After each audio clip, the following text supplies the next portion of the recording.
Bienvenidos a Curiosidad Relativa. Nos dedicamos a encontrar datos fascinantes. Si te gusta descubrir cosas nuevas, este es tu canal. ¿Sabías que tu cerebro puede transformarse como si fuera una ciudad en constante remodelación? Imagina que es una metrópoli vibrante, donde las carreteras son las conexiones entre las neuronas y los edificios, representan las áreas funcionales. Cada vez que aprendes algo nuevo, es como si construyeras un puente o un rascacielos.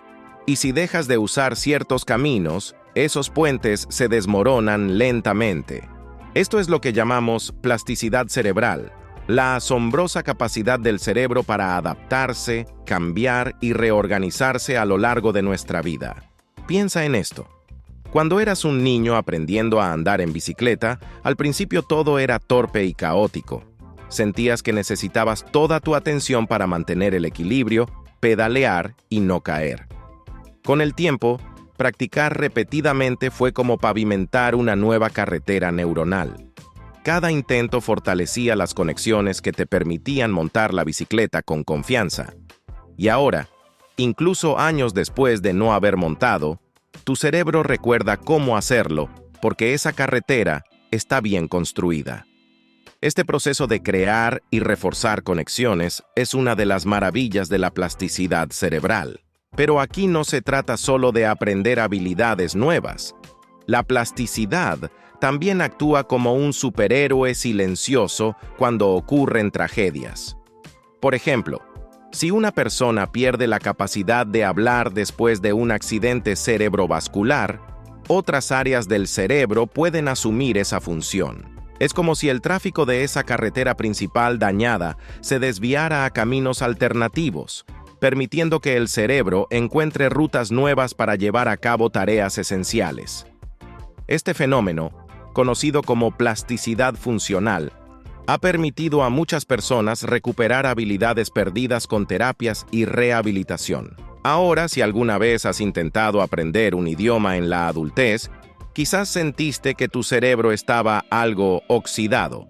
Aunque es cierto que la plasticidad cerebral es más activa durante la infancia, como si las carreteras estuvieran en pleno desarrollo y listas para expandirse, nunca desaparece por completo.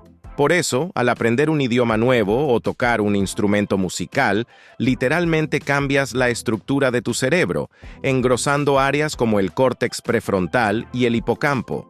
Es como remodelar un vecindario entero, dándole más recursos y mejores accesos. Y lo mejor de todo es que estas modificaciones no solo mejoran la habilidad específica, sino que también refuerzan otras capacidades, como la memoria o la resolución de problemas. Sin embargo, la plasticidad cerebral no solo funciona para el bien. Si te dedicas a una rutina sedentaria o te expones constantemente al estrés o malos hábitos, es como dejar que una ciudad quede en ruinas. Las carreteras que no se usan comienzan a desaparecer. Los edificios sin mantenimiento se deterioran. Por eso, hábitos como leer, resolver acertijos, aprender cosas nuevas o incluso meditar actúan como mantenimiento activo para mantener tu ciudad cerebral saludable y vibrante. Un ejemplo impactante de plasticidad cerebral se da en personas ciegas. Al no recibir información visual, su cerebro reorganiza los recursos de esa área para potenciar otros sentidos, como el tacto o el oído. Es como si se cerrara un distrito de la ciudad y todo el presupuesto se invirtiera en mejorar la infraestructura de los barrios vecinos. Por eso, muchas personas ciegas tienen una sensibilidad auditiva o táctil impresionante, desarrollando capacidades que parecen casi sobrehumanas. La plasticidad cerebral también está detrás de las habilidades sorprendentes que surgen tras lesiones. Imagina un pianista que pierde una mano, pero aprende a tocar con la otra. Su cerebro reorganiza recursos para adaptarse a esta nueva realidad, demostrando una resiliencia que desafía las expectativas. Es una prueba de que el cerebro no es una máquina rígida, sino un organismo vivo en constante evolución. Entonces, la próxima vez que sientas que es demasiado tarde para aprender algo nuevo o superar un desafío, Recuerda que tu cerebro siempre está dispuesto a cambiar, siempre que tú le des los estímulos adecuados. Pero ahora te pregunto, ¿qué carreteras neuronales estás dispuesto a construir o reconstruir en tu vida? ¿Sabías que el espacio que rodea a nuestro sistema solar no está vacío, sino que se parece más a una gran burbuja de gas caliente y tenue? Imagina una pecera gigante llena de agua tibia, pero en vez de agua, es gas cósmico a millones de grados, y en lugar de peces, tenemos estrellas, planetas y cometas nadando en su interior. A esta región se le conoce como la burbuja caliente local, LHB, por sus siglas en inglés.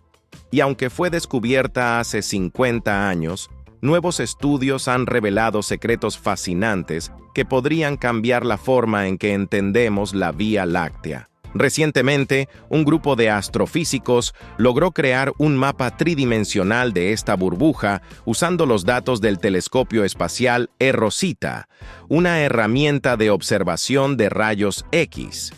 Este mapa no solo mostró la forma irregular y las diferencias de temperatura de la burbuja, sino que también reveló algo asombroso: un túnel cósmico que conecta la LHB con otra burbuja en la constelación de Centauro. Un túnel espacial, como si fuera un pasadizo secreto en una casa antigua. Pero la sorpresa no termina ahí, porque los científicos también detectaron otra conexión llamada el túnel Canis Majoris, que une la LHB con la nebulosa de GUM, a más de 450 años luz de distancia. ¿Pero qué significa todo esto? Para entenderlo, piensa en una red de globos inflados unidos por pequeñas mangueras de aire. Cada globo sería una burbuja cósmica formada por explosiones de supernovas y vientos estelares, mientras que las mangueras serían los túneles de gas caliente que las conectan. Estas explosiones actúan como bombas de aire, expandiendo el gas y creando estas habitaciones cósmicas. En algún momento, si una de estas burbujas se expande lo suficiente, puede romper la pared que las separa de otra, creando un túnel que las conecta. Este descubrimiento es crucial porque sugiere que el espacio interestelar no es una gran nube uniforme, sino más bien un laberinto de burbujas interconectadas por pasajes de gas caliente. Esta red no solo influye en la forma de la galaxia, sino que también podría afectar el movimiento de las estrellas, incluyendo al Sol, y la forma en que viajan la energía y la materia por la galaxia. ¿Y qué hay del Sol? Resulta que nuestra estrella se encuentra justo en el centro de la burbuja caliente local, como si estuviera en medio de una habitación cósmica. Pero no siempre ha estado ahí.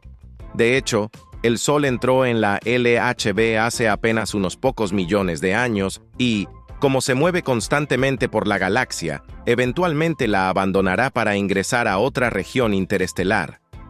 Es como si estuviéramos de visita en esta burbuja temporalmente. ¿Por qué hay zonas más calientes que otras dentro de la LHB? Es un poco como una piscina, en la que algunas partes están más tibias que otras porque el agua se calentó de forma desigual. Aquí, las diferencias de temperatura se deben a las explosiones de supernovas que ocurrieron hace millones de años. Estas explosiones no solo calentaron el gas, sino que también hicieron que la burbuja se expandiera como si alguien soplara con fuerza dentro de un globo.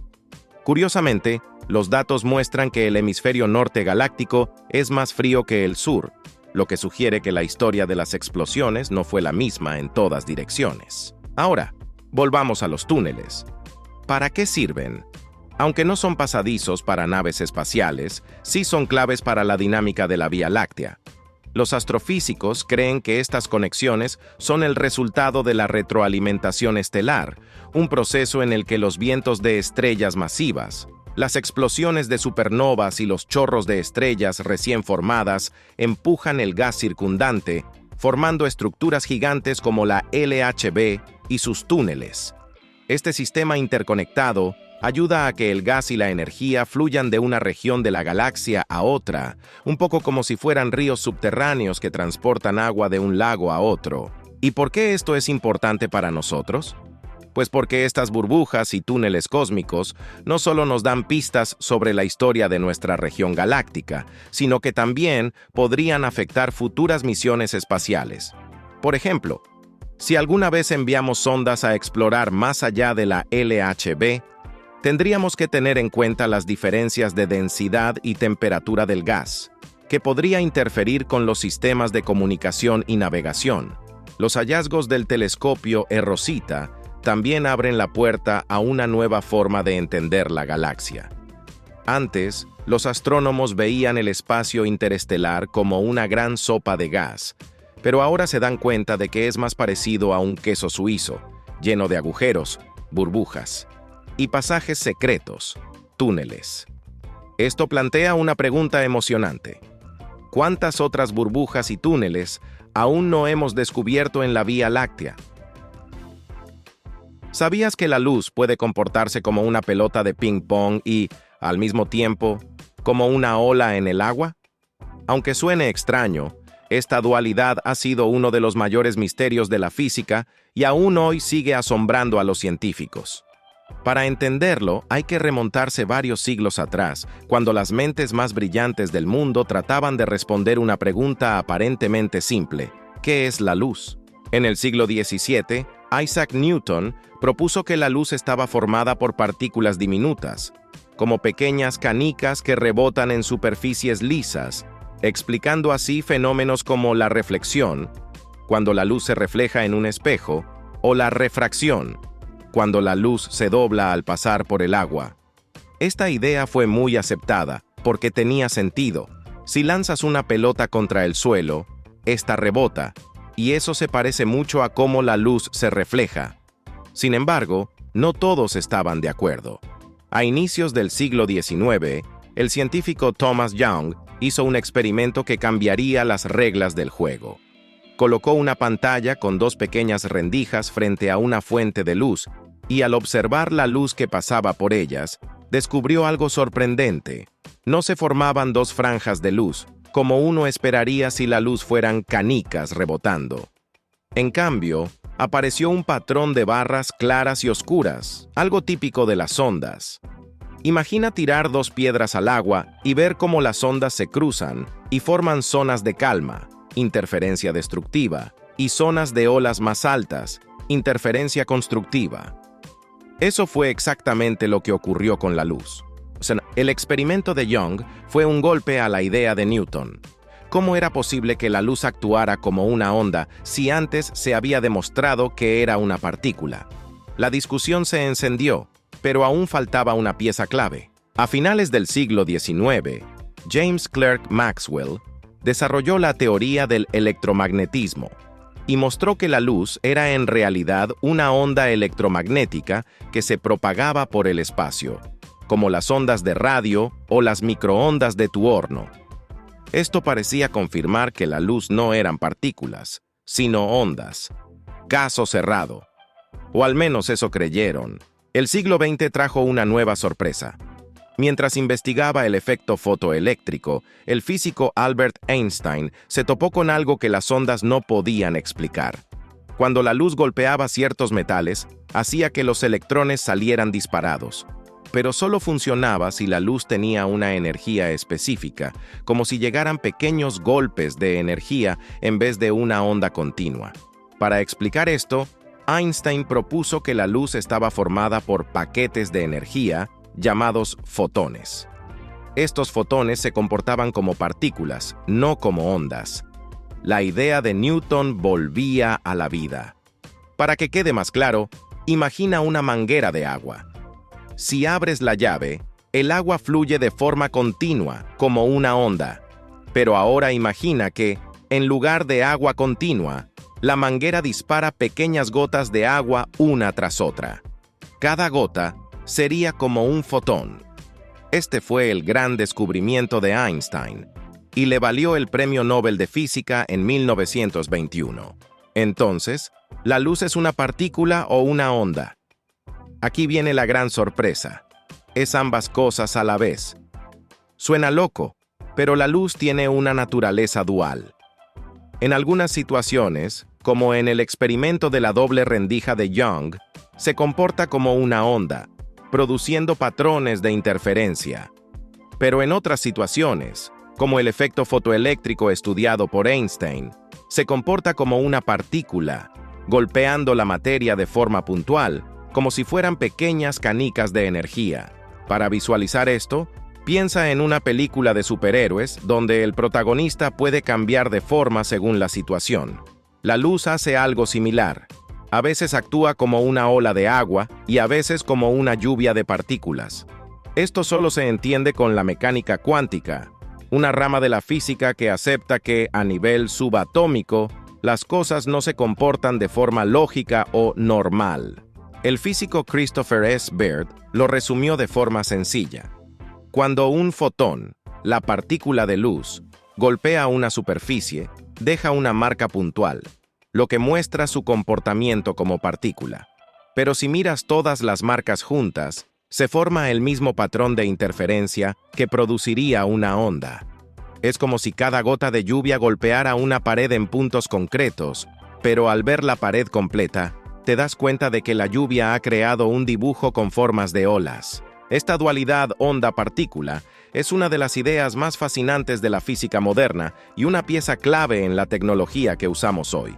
Los paneles solares, por ejemplo, funcionan gracias al efecto fotoeléctrico, donde los fotones de la luz solar golpean los electrones de un material, generando corriente eléctrica. De no ser por el trabajo de Einstein, hoy no tendríamos energía solar. Este descubrimiento no solo nos ayudó a entender la luz, sino que también abrió la puerta a la física cuántica, una de las teorías más importantes del siglo XX. La dualidad onda-partícula no solo aplica a la luz, sino a todas las partículas del universo, incluidos los electrones que forman la materia. Esto significa que, de alguna forma, tú también tienes una onda asociada. No te preocupes, no vas a convertirte en una ola, pero a nivel cuántico, tu cuerpo sigue las mismas reglas extrañas que la luz. La historia de la luz nos muestra que la ciencia no siempre ofrece respuestas simples. Lo que parecía ser una partícula se convirtió en una onda, y lo que parecía una onda se reveló como una partícula. Pero la gran lección es que la naturaleza no se ajusta a nuestras expectativas. Al contrario, nos desafía a pensar de nuevas maneras. Y ahora, la pregunta es, si la luz puede ser dos cosas al mismo tiempo, onda y partícula, ¿qué otros secretos podría esconder el universo que aún no hemos descubierto? ¿Sabías que, a pesar de que el Sol es una de las fuentes de luz más potentes del universo, el espacio a su alrededor sigue siendo oscuro? Esto puede sonar extraño, especialmente cuando miramos al cielo desde la Tierra y vemos todo iluminado por la luz solar. Pero, curiosamente, si estuvieras flotando en el espacio, verías al Sol como una esfera brillante en medio de un fondo completamente negro. Entonces, ¿por qué el Sol no ilumina el espacio? La respuesta tiene más sentido de lo que imaginas. Para entenderlo, primero hay que pensar en cómo funciona la luz. El Sol emite luz en todas direcciones, como si fuera una bombilla gigante en el centro de una habitación. Esta luz está formada por pequeñas partículas llamadas fotones que viajan en línea recta por el espacio. Sin embargo, hay un detalle importante. Para que un espacio se vea iluminado, no basta con que haya luz. También se necesita algo que la refleje o la disperse. Imagina que estás en una habitación con paredes blancas. Si enciendes una bombilla, la luz choca con las paredes y se dispersa por toda la habitación, iluminándola por completo. Ahora imagina que llevas esa misma bombilla al campo abierto en medio de la noche. Aunque la bombilla sigue brillando, el espacio a su alrededor se ve oscuro porque no hay paredes ni objetos cercanos que reflejen la luz. Algo muy similar pasa con el espacio exterior, pero a una escala muchísimo mayor. El espacio está prácticamente vacío. No hay suficientes partículas como polvo o gases que puedan dispersar la luz del Sol. Por eso, la luz viaja en línea recta y no se derrama en todas direcciones. Este es el motivo por el que, si estás en el espacio mirando hacia el Sol, verás una bola brillante. pero si miras hacia otro lado, solo verás oscuridad total. La luz está ahí, pero no hay nada que la refleje hasta que choca con un planeta, una nave espacial o alguna partícula flotando por ahí. Entonces, ¿por qué en la Tierra todo parece tan iluminado? La respuesta está en la atmósfera. La Tierra tiene una capa de gases que rodea el planeta, y esta capa está llena de pequeñas partículas que interactúan con la luz solar. Cuando la luz entra en la atmósfera, choca con estas partículas y se dispersa en todas direcciones, como si fueran millones de espejitos diminutos. Esta dispersión es la razón por la que el cielo se ve azul durante el día. De hecho, el azul se debe a que las partículas de la atmósfera dispersan más la luz azul que la luz de otros colores. Para visualizar esto, piensa en lo que pasa cuando enciendes una linterna en medio de la niebla. La luz de la linterna no solo ilumina hacia donde apunta, sino que se esparce por todas partes, haciendo que la niebla se vea brillante. La atmósfera de la Tierra actúa de forma parecida, pero en lugar de agua de niebla, tenemos moléculas de oxígeno, nitrógeno y otras partículas. Ahora bien, en el espacio no hay esta niebla de partículas. El espacio es un vacío casi perfecto, y por eso no ocurre la dispersión. Sin atmósfera, no hay forma de que la luz se derrame por todos lados. Por eso, cuando los astronautas están en el espacio, ven un cielo negro incluso si el sol está brillando directamente sobre ellos. Lo curioso es que si miran hacia abajo, hacia la Tierra, ven un planeta azul brillante, porque la atmósfera terrestre sí dispersa la luz. Otro factor importante es la distancia. Aunque la luz del sol se mueve a gran velocidad, la velocidad de la luz, 300.000 kilómetros por segundo, su intensidad disminuye a medida que se aleja. La razón de esto es que la luz se distribuye en todas direcciones, como cuando inflas un globo. Cuanto más se infla, más se estira la superficie. De forma similar, la luz del sol se extiende en todas direcciones y su intensidad se reduce con la distancia. Es por eso que los planetas más alejados del Sol, como Neptuno, reciben mucha menos luz que la Tierra. Un último detalle interesante es que, aunque el espacio parezca oscuro, no está completamente vacío. De hecho, hay algo llamado luz de fondo cósmica, una especie de brillo débil que queda como eco del Big Bang, pero este brillo es tan tenue que solo se puede detectar con equipos especiales. Para nosotros, los humanos, el espacio sigue pareciendo un lienzo negro salpicado de estrellas. En resumen, la razón por la que el Sol no ilumina el espacio se debe a que la luz viaja en línea recta y el espacio no tiene partículas suficientes para reflejarla o dispersarla. En la Tierra, la atmósfera llena de partículas se encarga de esparcir la luz, creando la sensación de un cielo brillante. Sin esa atmósfera, todo se vería tan oscuro como en el espacio, incluso en pleno día. Y ahora la pregunta es, si el espacio está lleno de misterios invisibles a simple vista, ¿cuántas cosas habrá ahí fuera que aún no hemos descubierto? ¿Sabías que los océanos son salados porque la Tierra ha estado lavando sus rocas durante millones de años? Aunque pueda sonar extraño, la sal que saboreas al nadar en el mar proviene de un proceso natural que comenzó hace miles de millones de años y que aún continúa. Pero, ¿por qué los océanos son salados mientras que los ríos y los lagos son de agua dulce? La respuesta está en la interacción de la Tierra, la lluvia y la actividad volcánica submarina. Para entenderlo, imagina la siguiente escena. La lluvia cae sobre las montañas y forma pequeños arroyos que se convierten en ríos. Esta agua, aunque parece pura, no lo está del todo.